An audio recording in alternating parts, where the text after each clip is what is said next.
Ce jour-là, Blair rassemble toutes ses affaires et quitte la maison de sa mère, et c'est malheureusement la dernière fois qu'elle le verra vivant. Il veut partir très loin et très vite. Du coup, il va à l'aéroport de Vancouver et il achète un billet d'avion, direction Francfort en Allemagne. Pourquoi Francfort? Parce qu'il y a vécu l'année d'avant, en 1995, pour aider son beau-père sur des chantiers. Il a aussi son ex-petite amie qui est là-bas, ce qui veut dire qu'il a un contact sur place, une personne qui peut potentiellement l'aider. Sauf que Blair annule tout.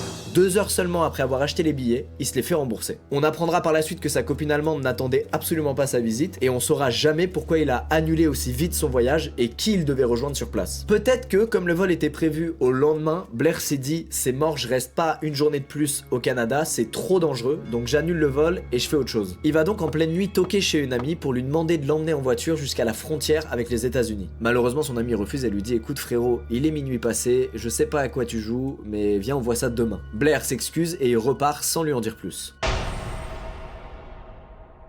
Le lendemain, très tôt dans la matinée alors qu'il fait encore nuit, Blair essaie de traverser la frontière américaine.